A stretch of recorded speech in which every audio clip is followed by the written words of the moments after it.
100.3 The Fan.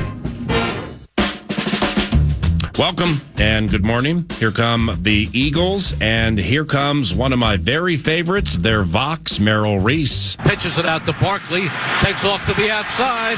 He's at the 50, he's at the 40, he's at the 30, he's going to go! 15, 10, 5, touchdown! Saquon Barkley, 60 yards on his opening touch. Vox.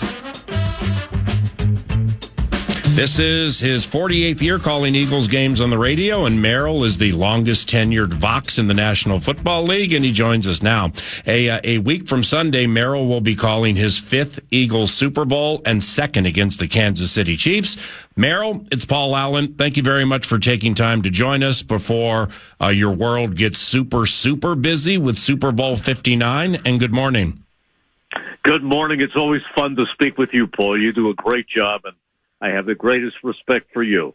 Likewise. Thank you very much. Now, Merrill, the night before this Super Bowl coming up, so a week from Saturday down New Orleans way, will your wife hit you with flashcards of Chiefs numbers and you quickly blurt out the names? Yes. Absolutely. He sure will. So that'll be night before the game. That's tradition. That's the ritual, even though you'll probably have most of the numbers memorized by then, right? I think I have most of them memorized by now.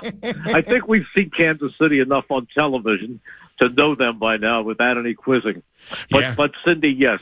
The thing is, the night before the game, she does do the numbers, unless it's a regular season game on the road, in which case she does it Saturday morning before I head for the airport. Right, and they obviously have some new components into the mix, Merrill, including this rookie wide receiver Xavier Worthy. What do you know about him at this stage of the equation? He's pretty fast. He is unbelievably fast. He's probably in the 4.2s, 40. He's as fast as a receiver as you'll find. He's great. He is a guy that's going to give you trouble every time he's out there. He's a threat to go. Now, this is the second Super Bowl for Merrill at the Superdome, the Louisiana Superdome. Super Bowl stories. January of 1981, Merrill, 5 days after the Iran hostage crisis came to a conclusion. Now, the Eagles lose to the Raiders, but what do you remember about that emotional week for the country and the game against the Raiders? Well, I do remember going into the Superdome that day, and there was a big yellow ribbon tied around the Superdome to remind us of the hostages and everything else. It was an unbelievable sight to see that great big ribbon, that big bow around the Superdome. And as far as the game was concerned, that was the Eagles' first championship game since 1960. So it was really anticipated. It was a great big moment. The team couldn't have been more excited, and the team couldn't have fallen flatter than they did early when the interceptions occurred. So from Ron Jaworski and Wilbert Montgomery and Harold Carmichael to Jalen Hurts, A.J. Brown, Saquon Barkley, Devontae Smith, I mean, you've seen some really, really good players over nearly a half century of calling these games, haven't you? I have, and I've also had some lulls for many years in between. You know, here's the thing, Paul, that is amazing. I still think about this more than anything else about that game. I remember, first of all, and I think you might agree, the greatest feeling as a broadcaster is to wake up the morning after the Super Bowl that your team has won, and all is right with the world, and then you get on the plane to fly home, and on your seat it actually says Merrill Reese Super Bowl champion, everything about it, and the fans are jamming the airport to greet the team as they fly home. That is the absolute best. The worst feeling as a broadcaster is to come back to the hotel after the team loses and the ballroom is set and decorated for a party, and instead it's like a funeral. And you wake up the next morning and you don't want to get out of bed. But you know, here's something I remember with crystal clarity. We got up in 1981 and we went to the airport to fly home, and the guys were not down. They got on the airport plane And they said, you know what? You have to go to one of these things to realize everything involved. We will go back next year and win it. We have the experience. We will go back next year and win this thing. They didn't go back for 20 plus years. Wow. It took that long. When you have an opportunity at a Super Bowl, you have got to make it count, because the next year is never the same. Players leave in free agency, players retire, injuries occur. This team has everything going in their direction. Who knows what 2025 season will deal for this team, or any other team for that matter. So if a team has the opportunity, they have got to seize it. There really is no guarantees about the future. That's beautifully said. Now, into the season, I don't know how you handle like letting yourself loose with what you feel about the team. Like, hey, Mike Quick, analyst, I think this is a Super Bowl caliber team, because when I saw you for that final preseason game, and I mean, we're talking about Kenny Pickett and J.J. McCarthy and Will Shipley and stuff like that. At that time, did you feel that you were sitting on a Super Bowl team? Well, I thought we were sitting on a very, very good team. We do a thing at our golf club.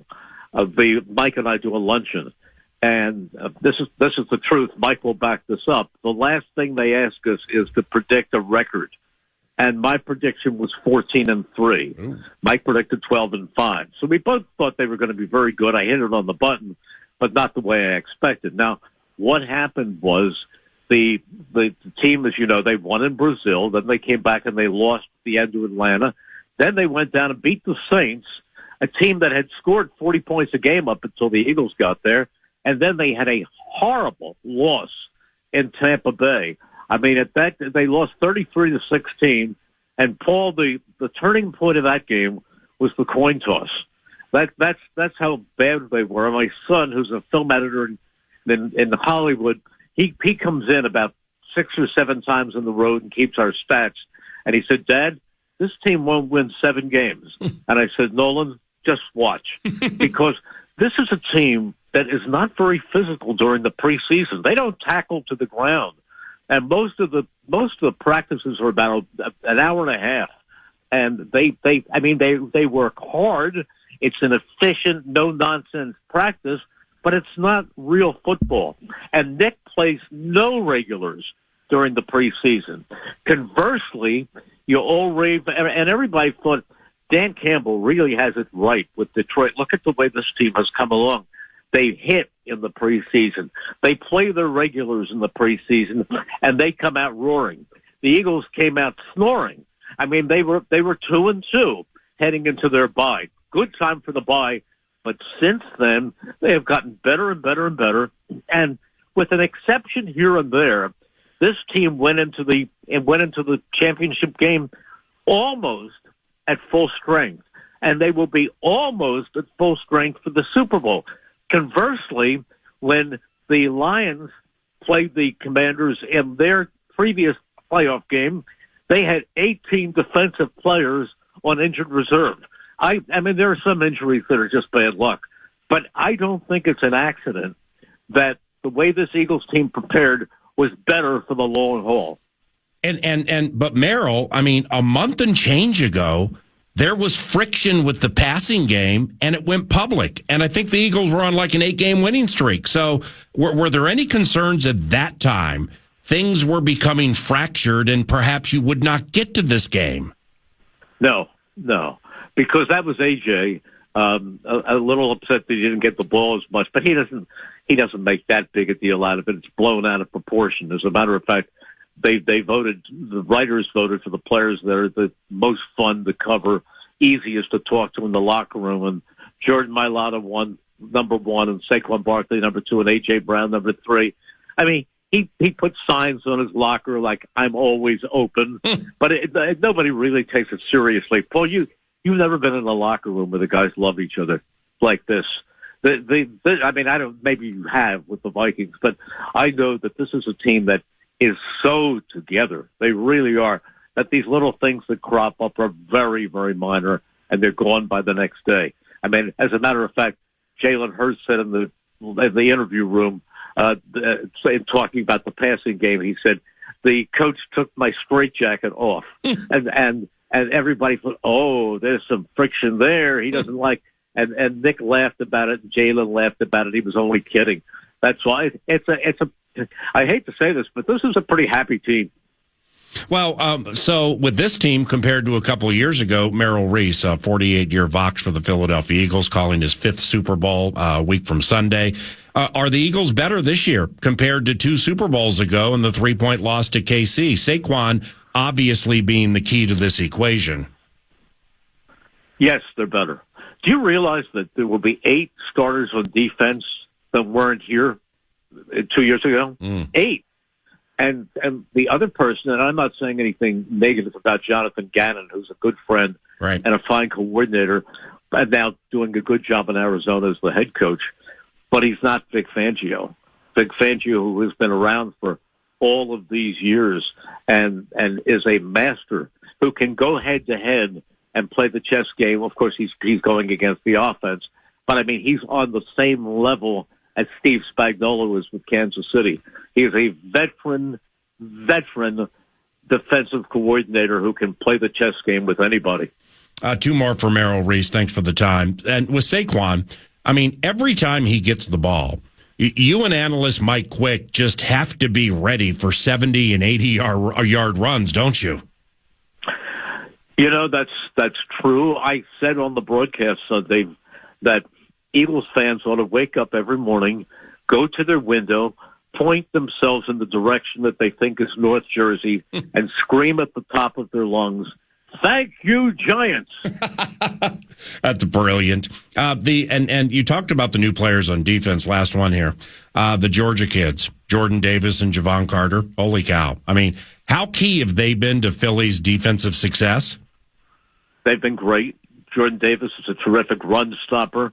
And this is going to sound crazy, I know, for me to say this, but Dick Vermeil said this the other day. So if Dick can say it, I can say it. Jalen Carter might be the most talented defensive lineman that this team has had since Reggie White. Wow. Yeah, that's pretty. I have to say one more thing. Yeah.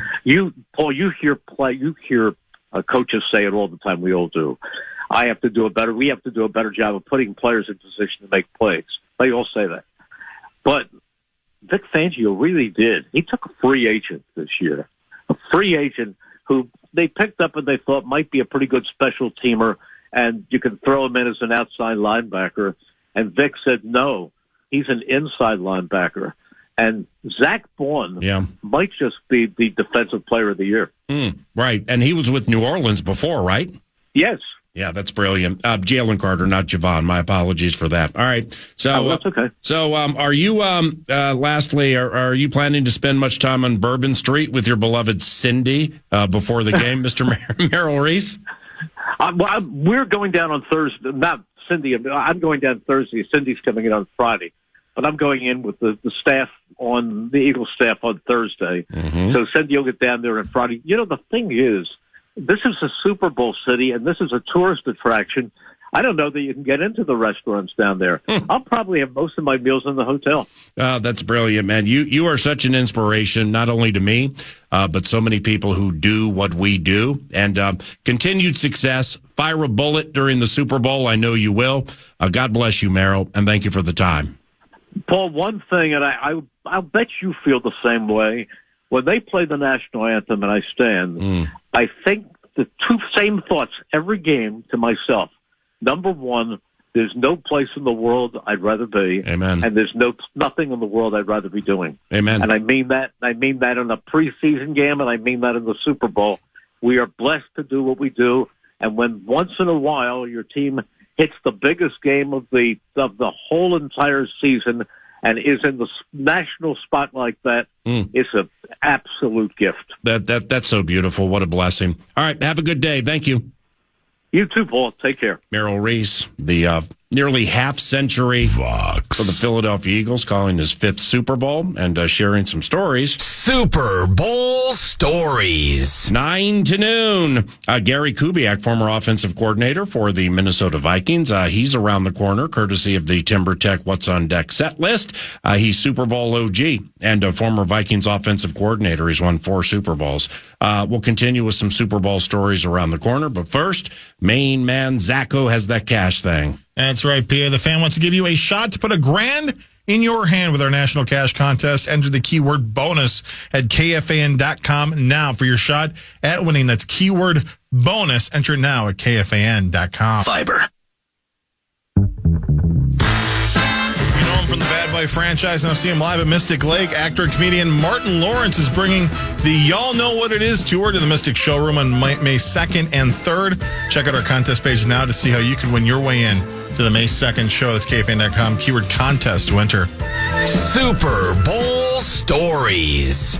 Welcome back. Gary Kubiak was a 10-year National Football League coach and winner of Super Bowl 50 with the Denver Broncos. Overall, Gary is a 4-time Super Bowl champion with the Broncos and the Niners, and his kids are ascending NFL ranks coordinating offenses, and he joins us now. How have you been, and how are things down Houston way, Gary? Yeah, I'm good. How are you doing? Everything's great down here. Yep, things are quite well. Didn't you guys have an unbelievable cold spell there recently? Maybe even getting some snow? Yeah, it actually got down to about 15 degrees, so I know that's not that's preaching to the choir up there in Minnesota, but we don't know how to handle that stuff as well as you guys do. But we made it through. We're back in the 50s today, so all good.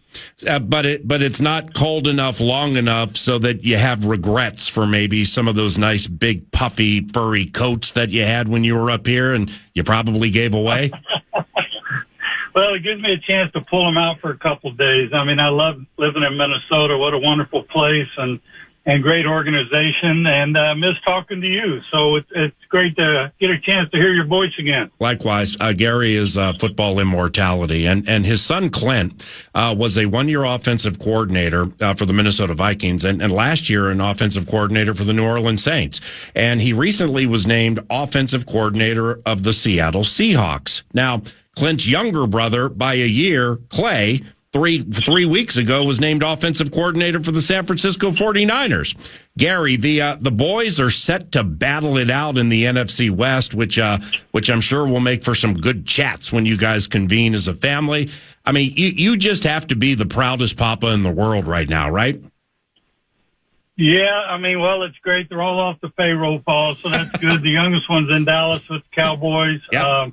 But this will be interesting, because twice a year, I guess you'd say me and my wife can't lose. Somebody's got to win when they play each other twice a year. But it'll be interesting. Same division, all those things. But very proud of them. Their mom did a great job with them. And just happy they get a chance to be around some good organizations and work with some good people. Amen. And whether you are in Houston and they're attending Rice, or you're in Denver as long as you were, or wherever you are, Gary, it shouldn't be taken lightly what Gary said, because obviously your influence has a lot to do with them doing what they do. But when you say their mom did a great job, I mean, that for coaches, I've just seen it over the years.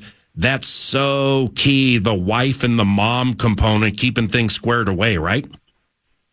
Oh, absolutely. I mean, my wife was amazing. Paul, I was very fortunate, man. I stayed in Denver for a long, long time and Houston for a long time. Nowadays, boy, there's so much movement in pro football. Clint's got 4 children.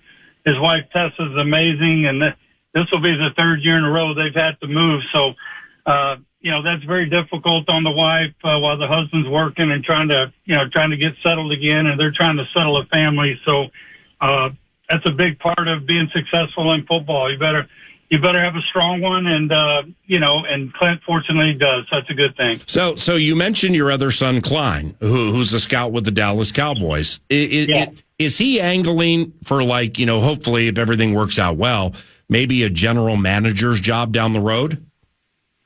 Yeah, that's what he'd love to do. I mean, that's his ultimate goal. He's kind of, there's 2 parts to that scouting stuff, right? You're either on the pro side or the college side in the business.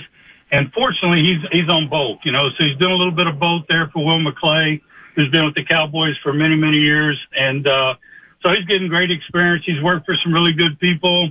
It's fun for us. He's right down the road in Dallas. We can hop in the car and go drive and see him. He had his first son here about 3 months ago, so it gives us a chance to see our sixth grandchild. So everybody's doing good, Paul. And Clint's in Seattle with Kenneth Walker, those nice receivers. I mean, Jackson Smith and Jigba, he's just a slot machine. We saw him this year. And Geno Smith. What do you like about the opportunity for Clint? Well, I think, first off, that's a great organization. It's been very stable for many, many years. Paul, I know Mike, the head coach. When I was in Baltimore, Mike was basically a GA for John Harbaugh. So that's where I first knew Mike from. And then Jay Harbaugh, who's his special teams coach, was my offensive assistant, who was amazing for me when I was in Baltimore. So it's funny how football works. I mean, all these guys you remember as young kids are all growing up, becoming head coaches and very influential people in the NFL. So I'm just excited because I know he's going to be around a really good group, and that's what you have to be in the NFL if you're going to be successful. Yeah, like all these young guys like 73-year-old Pete Carroll taking the job with the Las Vegas Raiders. I mean, I'm not trying to date you here or anything, but he's like a decade older than you, right? Yeah, I think Pete's about 10 years older than me, but man, that's pretty cool with Tom being there. And, the Raiders, they're going to find some stability now with a guy like Pete. And actually, Spytek, the guy that went there as the GM, was with me in Denver, and he's really good at what he does. So I think you're going to see the Raiders really settle down, and would not be surprised to see them do some really good things. Pete's a hell of a coach and a great person. Gary Kubiak, 9 to noon, some Super Bowl stories, talking about his kids, too, who are offensive coordinators all over the NFL, and one's a scout for Dallas. That's super cool. So with Clint, either from you being a dad in your heart or your heart and your mind as a football fan, with Clint, how has he grown since his time here with Minnesota? Well, Paul, you grow through tough stuff, and he's been a few places the last few years. He has a tremendous year in San Francisco. They go to the Super Bowl. That's as good as they can get for a coach. And then he goes down to New Orleans, and some really good things were happening. They started to lose players. They let D.A. go, I think, mid-season or even maybe before that. So, you go through stuff like that as a coach, and you're going to go through those type of things. And, they make you better because they make you appreciate what you're doing. They make you appreciate being around really good football people, and they make you appreciate stability because that's what every organization and every person's fighting for. So it's part of the drill. And if you want to coach in a National Football League, you're going to inherit some of that. But if you fight the fight and it makes you a better coach, it makes you a better person along the way. That's what it's all about. And with Clint, I know he put a lot of time in with not only Brock Purdy, but the backup Sam Darnold. And, Sam, the reclamation project that he ends up here. I mean, he tears it up, up until that Detroit game at the end, he was just tearing it up, man. And, it's the behind the scenes work with Clint and Kyle and the rest of those guys, and your other son, Clay, that seemed to get Sam to settle down, and then he gets here and he was able to blossom. Is that a fair way to look at it? Oh, absolutely, Paul. I mean, first off, he's a tremendously talented kid, or he doesn't get drafted as high as he got drafted. And give him credit. He keeps fighting the fight through some tough times. He lands with two great organizations, two great offensive minds when you talk about Kyle and now you talk about Kevin. And, of course, you got Wes there with Kevin. But he gets into two great systems. He's a backup in San Francisco, but I know how hard he worked. I was there watching some of it. And for him to be with two great offensive football coaches, find some stability for a couple of years, and it sure as hell helps when you got a guy like number 18 to throw the ball to. But, a credit to Sam for staying the course and, reaping the rewards this year. Gary Kubiak, 9 to noon. Your other son, Clay. Now, when Kyle Shanahan worked for you in Houston, was that his first NFL job? Yes. Well, he had been a GA with Gruden. I gave him his first job as a wide receiver coach. So the first year with me, he's a wide receiver coach. Second year, he's a quarterback coach. Third year, he becomes my coordinator. and the rest is history. I mean, bright young mind, really has done a tremendous job for many, many years. And with the Texans, and you had some really good teams, you called plays, and Kyle was the offensive coordinator, right? Yeah, but he was the one guy that I did turn things over to. I mean, that's how much faith I had in him after we worked together for a few years. So, I mean, you knew right away, watching Kyle call a game, I guess I want to say the guts that he had, the way he would make calls in situations, told you his aggression would lead to many, many good things for him. And here's what I'm getting at with your son, Clay, the offensive coordinator for the 49ers. Maybe like Kevin O'Connell with McVay in Los Angeles. What are some keys? Because Shanny calls plays in San Francisco, and he's quite good at it. What are some keys to the role of an offensive coordinator who during the game is not calling plays? Well, here's the thing, PA. First off, they're game planning with those guys every day, every night, sitting in their office. So, Clay's game planning with Kyle, and I'm sure, that's the way it was for Kevin when he was with Sean. And you watch them call the game, but they also make you prepare to call the game. I know Kyle does that with Clay. He actually let him call a little bit this year toward the end of the season. And but just the presence of you being with those guys every day, picking their brain every day, watching them call a game, but yet them making you prepare to do it, and they're asking your opinion all the time. And that's what leads to getting you ready to do it. Now with Clay, 4 seasons ago, Gary, he worked with the Niners defensive staff. So what led to the switch to offense for your son? Well, when Kyle hired him, he told him, he said, I'm going to put you with D'Amico for a year. I'm going to put you on the defensive side of the ball. So it was always part of the plan, and I thought that was amazing. I think that's a great idea. So that was understood, and after a year, D'Amico goes to Houston. Kyle brings him right back to the offensive side of the ball. So if you go back and look, Kyle has done that with a few coaches, and I actually think Sean has as well. Now, we mentioned Kevin O'Connell. From what you saw, Gary, like last year, he's been here 3 years, but from what you've seen or saw, what do you like about the way Kevin runs offense? Well, I love the aggression of watching Kevin call a game. I mean, the way he gets people in position to make plays, you can see moving his players all over the place. Very, very difficult to deal with if you're on the defensive side of the ball. So, anytime you see that amount of things getting done, Paul, that tells you how well somebody can coach and how well somebody can teach. So, Kevin and Wes there have done a tremendous job, and they've had some stability as well. They've had some people that have been together now for a few years, and it's hard to find nowadays, in the NFL. And when you find some stability and organizations are able to hang on to it, that's how they get better. Time for 2 more. With Gary Kubiak, is running it well and utilizing your tight ends, myriad ways, always a wonderful way to attack defenses. And that approach truly stands the test of time, doesn't it? Yeah, I love it. You know how much I love playing with the tight end, Paul. I mean, I think they give you a chance to do so many things, whether you're in a one-back offense, you move one of them to the backfield and play in a 2-back offense, or spread the field and get in an empty situation. So tight ends give you great flexibility. They also give you a chance to protect the quarterback in situations, and I know I loved having about 3 of them on my team every year. Last one, after winning a Super Bowl, whether as an assistant, a coordinator, or head coach of the Denver Broncos when you won Super Bowl 50, how long did you or do you celebrate after the victory or smell the roses of the accomplishment? Well, I think you go sleep for about 2 weeks, Paul. I mean, it's a long season.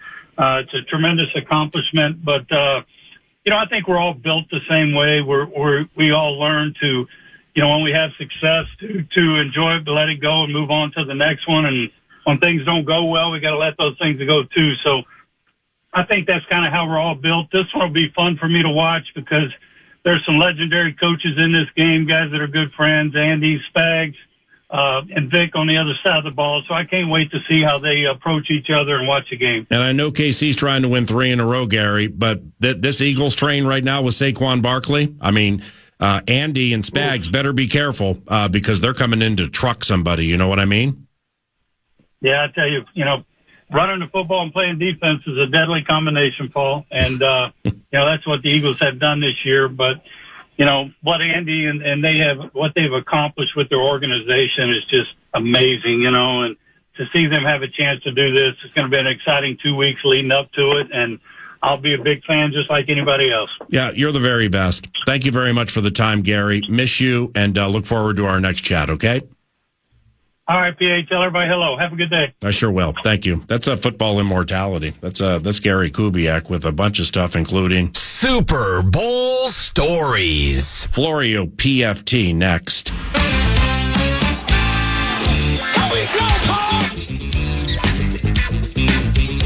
Florio, you can write what you want. It's okay. Mike Florio, ProFootballTalk.com, NBC's Football Night in America, author of several books, joins us now. The last voice you heard was former NFL coach Bruce Arians saying, Florio, you can write whatever you want. Mike joins us now. I can't remember why Bruce said that, but I remember it was funny when he did, and good morning.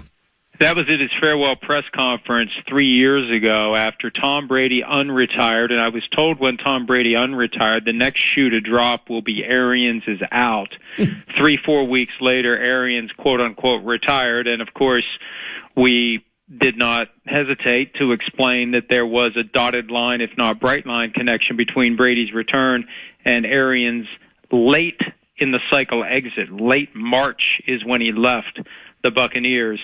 And that's what prompted him to say what he said, because the narrative from the Buccaneers was this is Arians walking away on his own, yada, yada, and there's a much more complicated truth that might have something to do with Brady conditioning his return on a change in head coach. I'm glad I asked. PFT. 9 to noon and yours truly have just been super excited for a week to ask you about Bears coach Ben Johnson and specifically his press conferences and interviews and supposedly deleted video of him telling Bears employees, told you I'd be here sooner than later. What do you think about all that?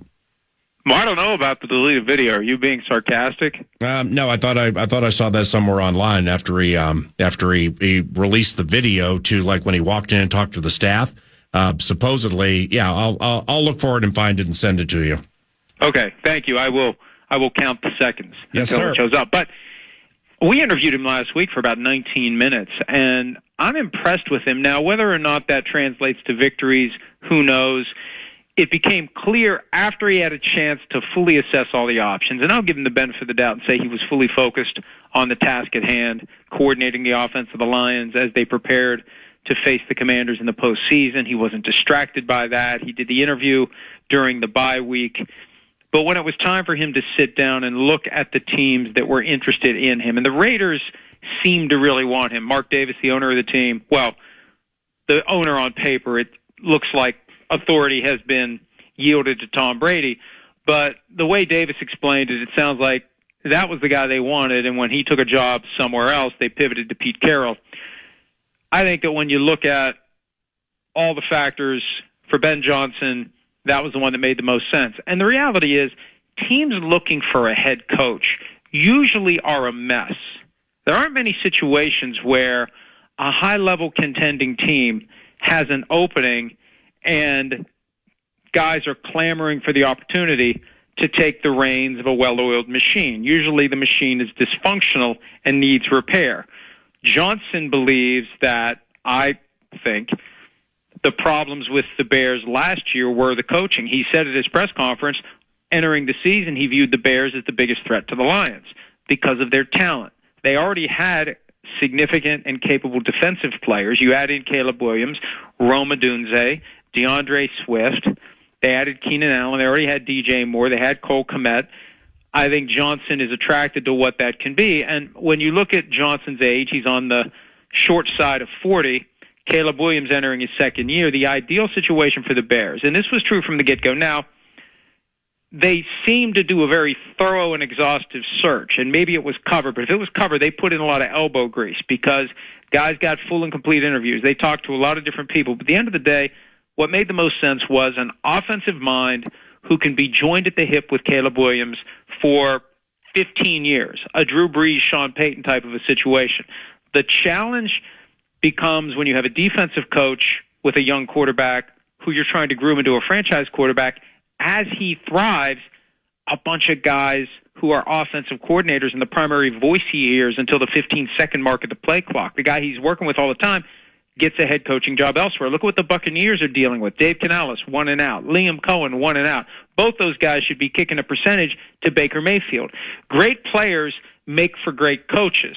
Dick Vermeil said when he was inducted to the Hall of Fame, I became a lot smarter coach when I got Marshall Faulk.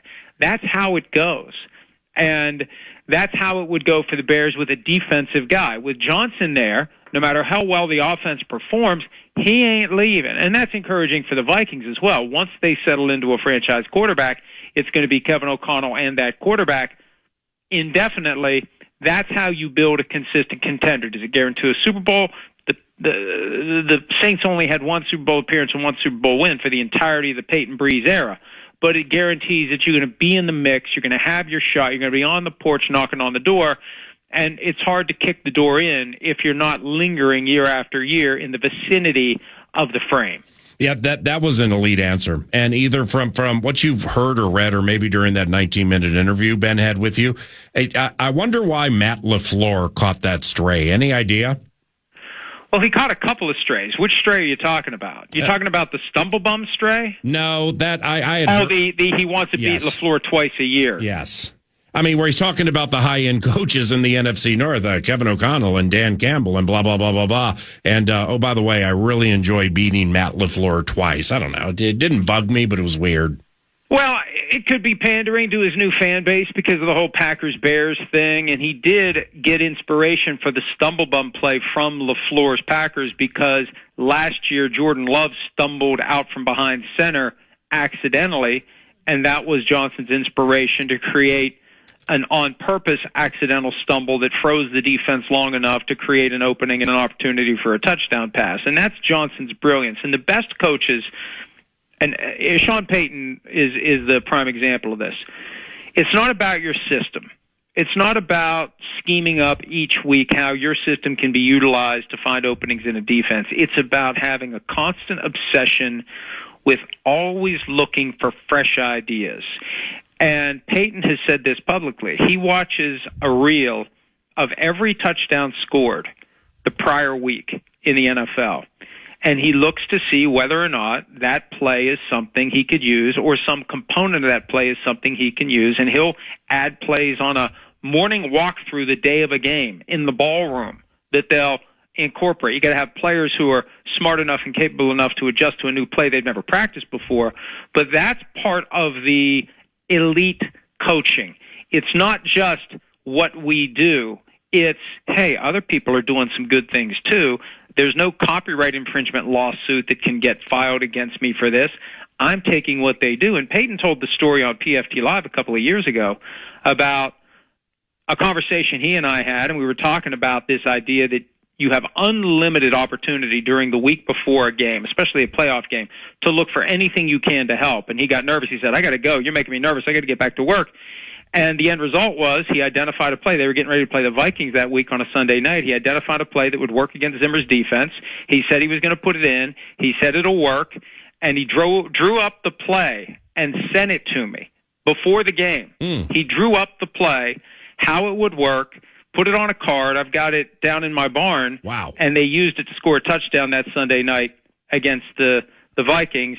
And I was sound asleep. My phone rang at 2 a.m., and I saw it was him. And it's like, I'm not waking up at 2 a.m. to talk to this guy, but I know why he was calling. He was calling because the play was used, the play worked, and it showed up the next day in my mailbox here in West Virginia, drawn up exactly how it was executed for a touchdown against Zimmer's defense. Spectacular. Hardcore football. Locally speaking, I'd imagine the local and some national media are digging to learn or digging hard to learn of O'Connell's term and maybe yearly compensation. Is that like a road or a path that you go down?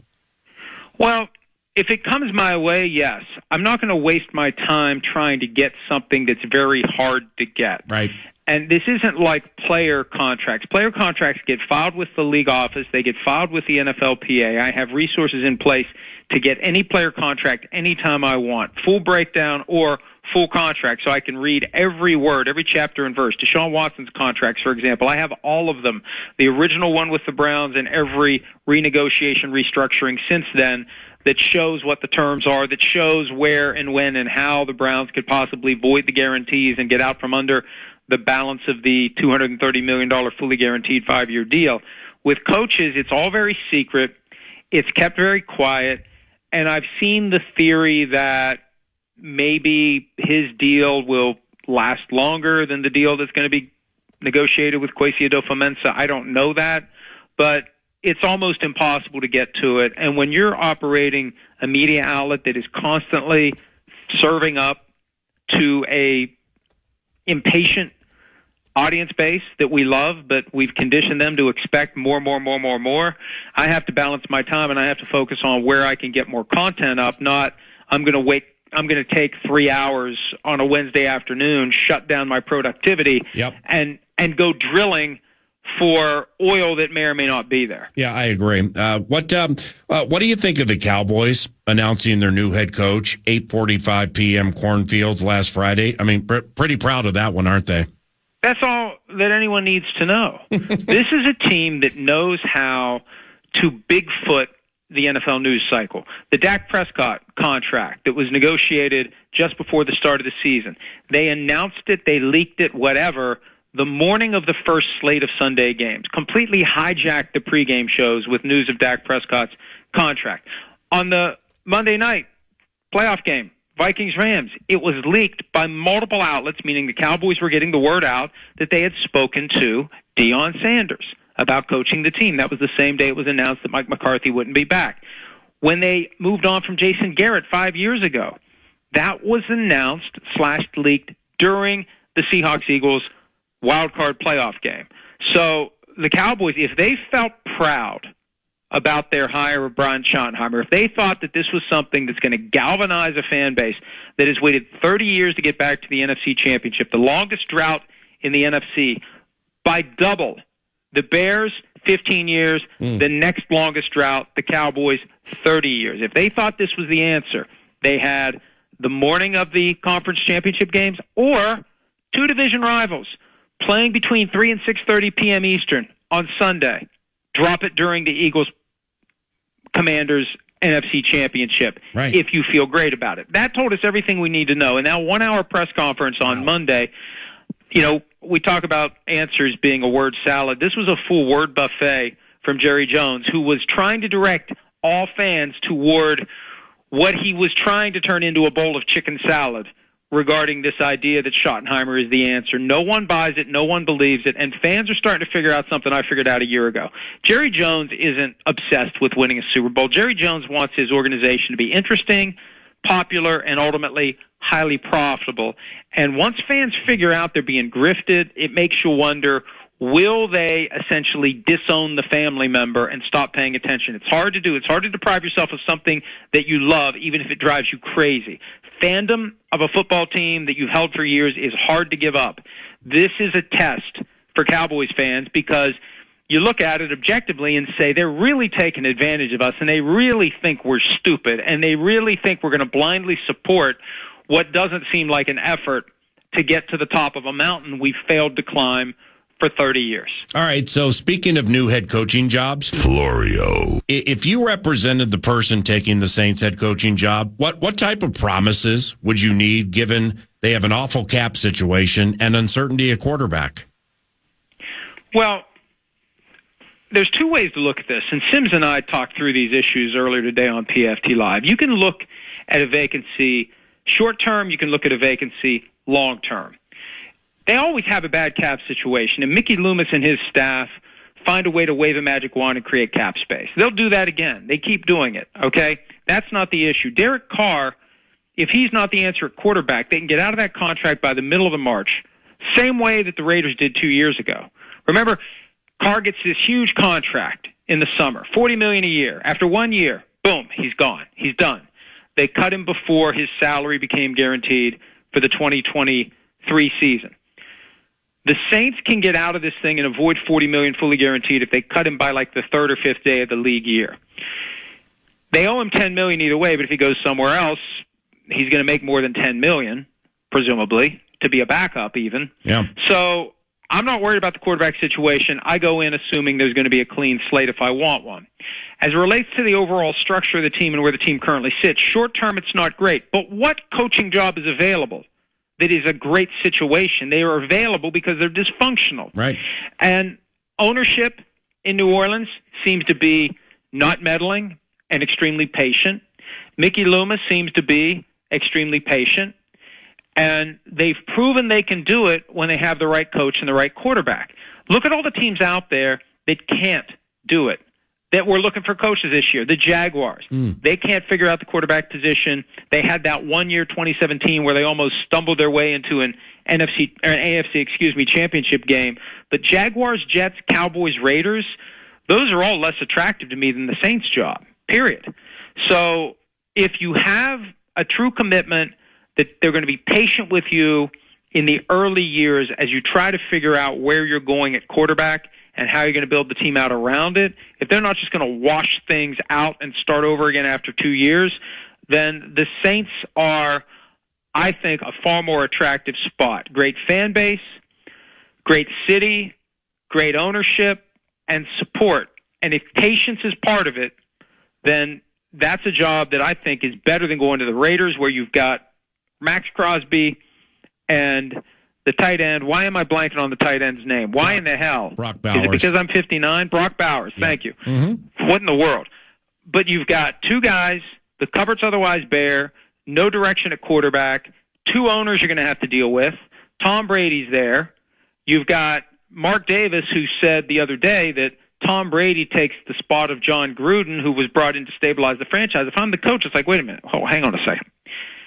I'm the coach. Gruden was the coach. Why is Tom Brady the guy that's bringing stability to the franchise? So there's just questions, and there's, Jets, 25 years of dysfunction under Woody Johnson. There's a lot of jobs out there this year that I think are clearly not as desirable long-term as the Saints. Short-term, are you going to get to the Super Bowl next year? No. Right. But none of these other teams are either. The question is, can you build something there? Can you thrive over the long haul there? That makes the Saints more attractive in my mind than probably all of these other jobs except for the Bears. Hey, before we depart, elite work at ProFootballTalk.com. Florio wrote it. Elite work, by the way, going inside the post-game pool report process, which was not activated after the Bills-Chiefs game. Now, ESPN's Kevin Seifert is the one here who does it and is super reliable with it. So for those who missed the piece, what bugs you about this? Well, it bugs me that no one asked for a pool report. And any of the reporters covering the game in person can activate the process in conjunction with the Pro Football Writers Association to get the referee, Clete Blakeman, in position to answer questions from one reporter about how this worked. What are the mechanics? How was the ball spotted? How does it normally work? You've got this strange mating ritual between the line judge and the down judge. They each have their own spot, and as they move toward the middle of the field, one yields to the other. And one of the guys, Jeff Seaman, the son of longtime referee Jerry Seaman, he had the spot that would have been a first down. Patrick Holt, on the other side of the field, had the spot that was short. As they came together, Seaman deferred to Holt, even though Holt was facing Josh Allen's back and couldn't have seen the football. So there's a lot there to understand, and it highlights, in a high-tech world, the NFL has a no-tech procedure for determining whether or not someone reached the line to gain. It's 2 sticks, 10 yards, 2 human beings, naked eye, an approximation of where the ball is. One guy has one opinion, another guy has another, and they resolve it in a split second, and there's your spot, and it can't be overturned with replay review because it's never going to be clear and obvious with all those bodies. Yeah, that's beautiful. That's very well laid out. Anything new with the books people should know?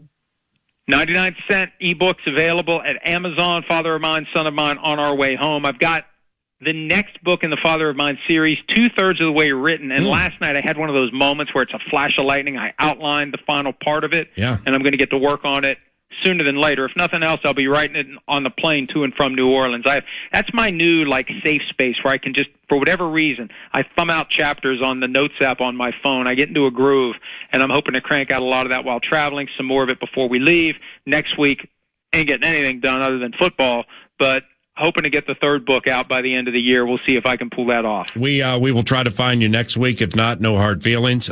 Safe travels, and we'll talk soon, all right? Thanks, Paul. See you, buddy. Mike Florio, ProFootballTalk.com, into the second hour of the presentation. Up next, Minnesota Wild head coach John Hines from Toronto. Our beloved Wild hooked the Maple Leafs this evening on KFAN, and the head coach joins us next.